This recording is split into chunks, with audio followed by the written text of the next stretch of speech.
नमस्कार दोस्तों, हल्ला बोल के एक नए एपिसोड में आप सभी का स्वागत है। और आज हमारे साथ नरेला मेट्रो संघर्ष समिति के संयोजक लाला हेमराज बंसल जी हैं। हेमराज बंसल जी, पहले तो आपका हल्ला बोल में बहुत बहुत स्वागत है। आपका भी अमित जी बहुत बहुत धन्यवाद। हल्ला बोल के थ्रू आप नरेला की जो सामाजिक समस्याएं हैं वो उठा रहे हैं, उसके लिए मैं आपका भी बहुत धन्यवाद करता हूँ। हेमराज जी, पहला सवाल दो टूक ये जानना चाहूँगा कि ये मेट्रो संघर्ष समिति जो बनी, इसकी रूपरेखा कब और कैसे तैयार हुई और इसकी ज़रूरत ही क्यों आन पड़ी? मेट्रो संघर्ष समिति जो हमने जरूरत पड़ी है, उस टाइम शुरू में फर्स्ट फेज में ही मेट्रो को आनी थी, लेकिन कुछ राजनीतिक उदासीनता समझ लो, वो मेट्रो अपना साहब सिंह वर्मा जी मुख्यमंत्री थे, वो उधर रिठाला की तरफ ले गए। एनीवे, उसके बाद भी राजनेताओं ने इस मेट्रो के लिए संघर्ष किया और कुछ 2 लाख हस्ताक्षर करा के भी प्रशासन को भेजे, लेकिन उनको भी आशा थी सफलता नहीं मिली। जब हमने देखा कि भी राजनेता या दूसरी पार्टियां इसके अंदर कोई भी सफल नहीं हो पा रहा है, तो 2015 में हमने एक मेट्रो संघर्ष समिति का निर्माण किया। उसके तहत हमने विभिन्न संस्थाओं से के सभी पदाधिकारियों को इकट्ठा करके एक टीम बनाई और वो टीम बना के हमने प्रशासन के सभी अधिकारियों से मिलने के लिए प्रयत्न किया। सबसे पहले हम केजरीवाल से मिले। केजरीवाल सीएम थे, उन्होंने आश्वासन दिया कि हम मेट्रो में जो भी हमारे दिल्ली सरकार का रोल होगा हम उसको पूरा करेंगे। 2018 में हम हरदीप पुरी से भी मिले, जो अर्बन डेवलपमेंट मिनिस्टर थे। उन्होंने भी हमें आश्वासन दिया कि भी उस टाइम जो उन्होंने आश्वासन दिया कि भी दिल्ली सरकार कुछ भी अपना रोल अदा करे या ना करे, लेकिन सेंटर जो है के थ्रू आपको नरेला में मेट्रो दिलवा दी जाएगी। 2018 से 2022-23 तक आए, हम चलते रहे उनके आश्वासन पे, लेकिन जब हमने देखा कि भी कोई भी सफलता नहीं मिल पा रही है, तो फिर हम एक बार फिर हरदीप पुरी से मिले कि मैंने कहा जी, आपने 2018 में ये आश्वासन दिया था कि भी दिल्ली सरकार कोई भी रोल प्ले या ना करे, लेकिन सेंटर की तरफ से नरेला में मेट्रो आ जाएगी। उन्होंने फिर हमें आश्वासन दिया कि हम अगस्त में हम वहाँ गए थे। अगस्त में उन्होंने आश्वासन दिया कि भी दिसंबर तक आपके यहाँ मेट्रो का स्टोन लग जाएगा और मैं खुद उद्घाटन करने आऊँगा और जाओ आप लड्डू बांटो। हमें पूरा विश्वास हो गया, क्योंकि एक मिनिस्टर जब ऐसे आश्वासन दे रहा है तो हमें विश्वास करना था, कर लिया। लेकिन नवंबर में जब हमें पता लगा कि भी ये कुछ फिर वो चल रहा है, कुछ नहीं हो पा रहा है, उसके बाद फिर हम हरदीप पुरी से टाइम लिया हमने। उन्होंने ओएसडी से, उनके ओएसडी थे मिस्टर राजदीप, उनसे मुलाकात की। उन्होंने आश्वासन दिए, उन्होंने भी ये कहा कि भी अब ये मेट्रो जो है नरेला की बजाय हमने कुंडली तक एक्सटेंड कर दी है। इस कुंडली तक एक्सटेंड करने की वजह से हमें दूसरे जो डीपीआर वगैरह है दोबारा बनाने पड़ रहे हैं और इसके अप्रूवल फाइनेंस कमेटी में भेजेंगे। डीपीआर भी तैयार हो गया था। अब जैसा उन्होंने नवंबर में हमें कहा था कि भी डीपीआर तैयार हो गया है और हरियाणा गवर्नमेंट ने भी अपना बजट एलोकेट कर दिया है, दिल्ली गवर्नमेंट ने भी बजट एलोकेट कर दिया है और अब हम इसको फाइनेंस कमेटी को भेजा हुआ है। होपफुली ये जो है अब तैयार हो जाएगा और मुझे उम्मीद है कि चुनाव के बाद हम आपके यहाँ उद्घाटन जरूर करेंगे। एक सवाल और है कि अभी जैसे लोकसभा का चुनाव चल रहा है, लोकसभा के चुनाव में कई प्रत्याशी आए भी होंगे वोट मांगने। क्या आप लोगों की बात संगठन के स्तर पे उन किसी प्रत्याशी से भी हुई है? उनमें से किसी ने कोई आश्वासन दिया है? एक्चुअली पर्सनली किसी ने आश्वासन नहीं दिया है। एक बार हमने सुना है कि वे जो भाजपा के प्रत्याशी हैं श्री चंदोलिया जी, वो पल्ला गए तो उन्होंने पल्ला में कह दिया मैं मेट्रो पल्ला तक लाऊंगा, सिरसपुर गए तो सिरसपुर लाऊंगा। लेकिन मुझे लगता है कि उनको मेट्रो के सब्जेक्ट की पूरी जानकारी नहीं है। लेकिन जब वो हमारे से मिलेंगे, होपफुली जरूर आएंगे, तो मैं उनको पूरी जानकारी दूंगा और उम्मीद करता हूं कि वो इस चुनाव के बाद हमारी पूरी मदद इसमें करेंगे। अब मेट्रो के वजह से जो है, मेट्रो की कमी के वजह से आपने भी शायद ध्यान दिया होगा कि डीडीए ने यहाँ पे जो फ्लैट्स बनाए हैं वो फ्लैट्स खाली रह जाते हैं जी। कॉलोनियों का भी विकास ठीक से नहीं हो पा रहा है। मैं आपसे जानना चाहता हूं कि मेट्रो ना आने की वजह से पिछले 20 सालों में नरेला ने क्या क्या नुकसान झेला है। एक्चुअली क्या है कि मेट्रो के ना आने से, मेट्रो कनेक्टिविटी ना होने से हमारे जो बच्चे हैं उनको 2-2, 3-3 घंटे लगते हैं अपने कॉलेज में जाने के लिए, अपने सर्विस प्लेस पर जाने के लिए। तो उससे बहुत ही इफेक्ट पड़ रहा है। ना तो यहाँ पे बसेस पूरी तरह चल पा रही हैं, ना मेट्रो की कनेक्टिविटी है।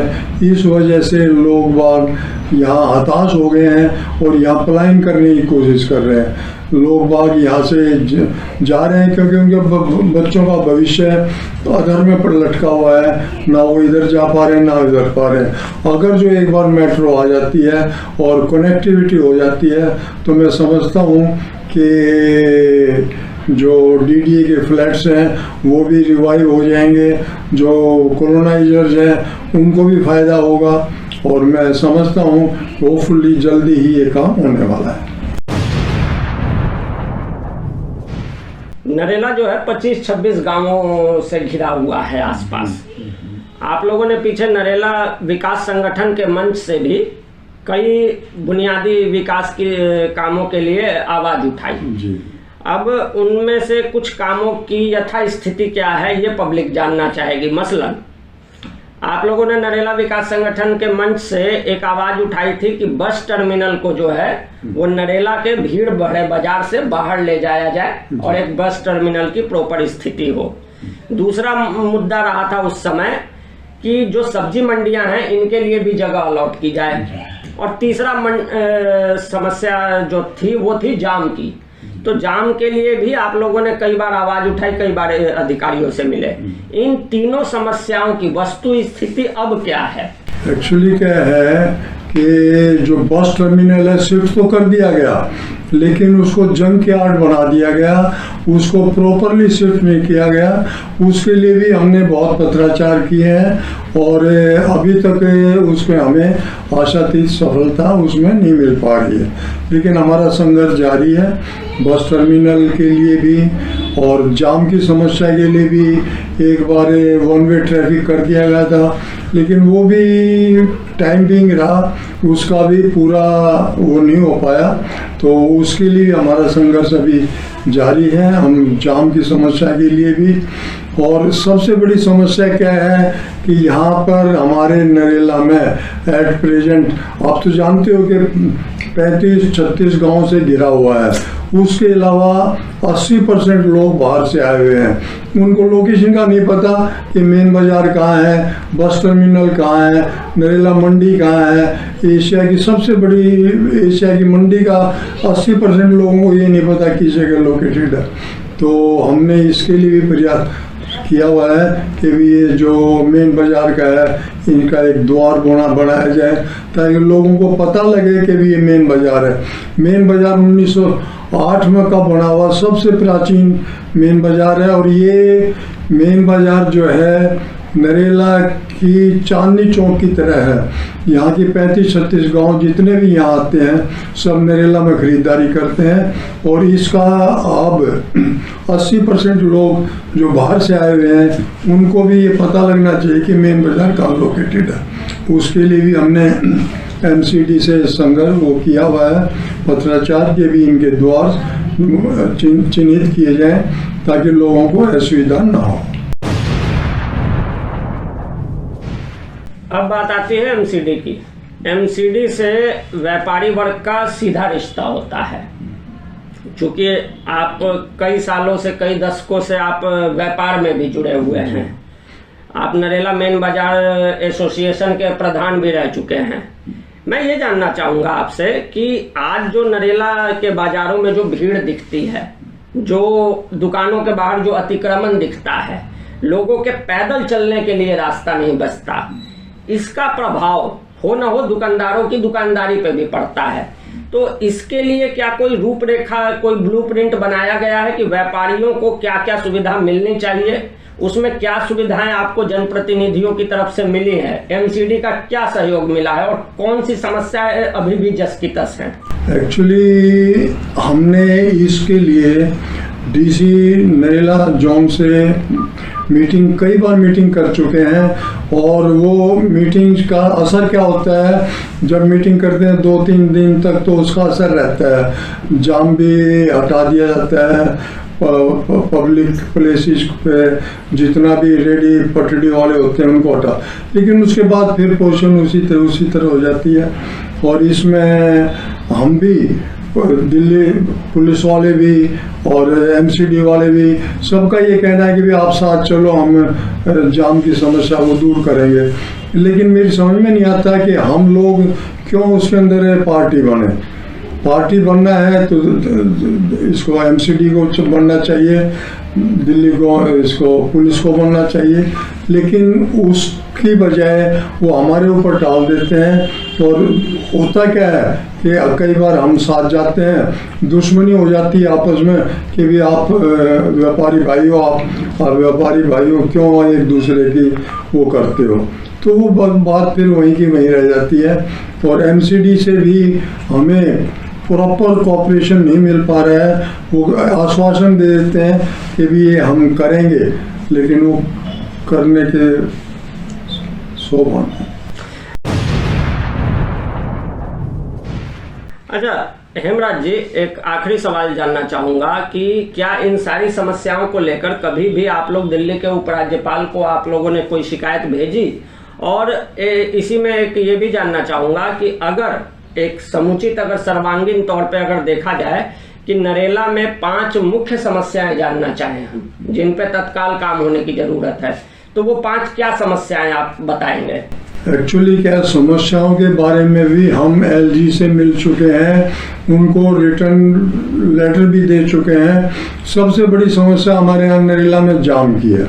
उसके बाद स्वास्थ्य की प्रॉब्लम, राजा हरिश्चंद्र हॉस्पिटल है, कहने को हॉस्पिटल है, लेकिन कोई भी अगर जो पेशेंट वहाँ चला जाता है फौरन रेफर कर देते हैं दिल्ली।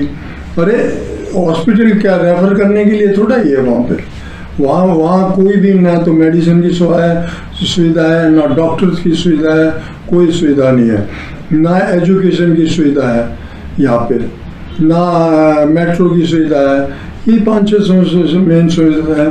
हमारे एजुकेशन हो जाए, स्वास्थ्य की प्रॉब्लम दूर हो जाए, जाम की समस्या दूर हो जाए, मेट्रो आ जाए, इस मेरे ख्याल से नरेला ही नहीं, इसके चारों तरफ जितने 35-36 गांव हैं सबको सुविधा होगी और लोगों का जनजीवन बड़ा सुखमय बनेगा।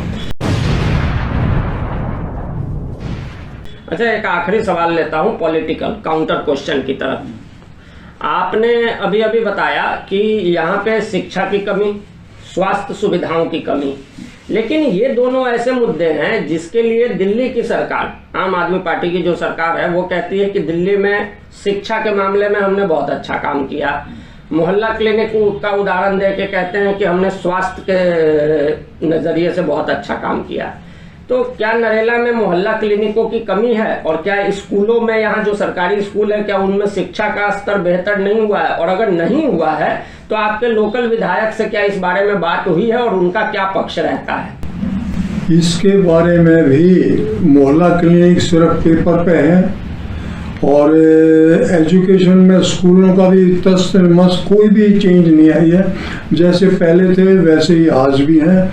सिर्फ पेपर पे ये है कि हमने सुविधा दे दी है, वो कर दिया है। हम अपने लोकल विधायक से भी मिले हैं, उन्होंने भी कह दिया, आश्वासन दिया कि हम इनके सत्र को के ऊपर करने के लिए अपने मिनिस्टर से सीएम से मिलेंगे, उनसे बात करेंगे और कोशिश करेंगे, लेकिन वो कोशिश ही रह जाती है, करना धरना कुछ है नहीं। अब हेमराज जी, एक चीज और अभी हमें एक सुनने में आई थी बात कि आने वाले टाइम में मेट्रो संघर्ष समिति कोई बड़ा आंदोलन करने का प्लान कर रही है। आप चूंकि संयोजक हैं तो हमारे दर्शक जानना चाहेंगे, क्या वाकई में नरेला के लोगों को सड़क पे उतरने की जरूरत है? देखिए, सड़क पे उतरने वाली बात नहीं है।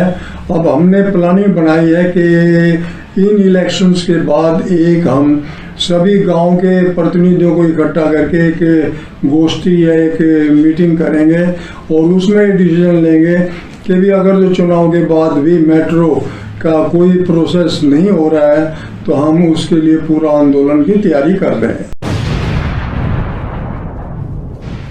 तो ये थे हमारे साथ मेट्रो संघर्ष समिति के संयोजक लाला हेमराज बंसल। जैसा कि आपने सुना कि बहुत ही जल्द जो है एक बड़े स्तर पे 35-36 गांवों की गोष्ठी का आयोजन होगा मेट्रो के संघर्ष को लेकर, और उसमें जनता की भी बड़ी भागीदारी की उम्मीद की जा रही है। इस एपिसोड में आज के लिए इतना ही। अगले एपिसोड में फिर हम आपको किसी नए समस्या के साथ, नए गणमान्य के साथ आपकी मुलाकात कराएंगे। तब तक के लिए हेमराज जी बहुत बहुत धन्यवाद आपका। बहुत बहुत धन्यवाद आपका अमित जी। आप समाज के लिए इतना कर रहे हैं, मैं आपका बहुत आभारी हूँ। बहुत बहुत धन्यवाद।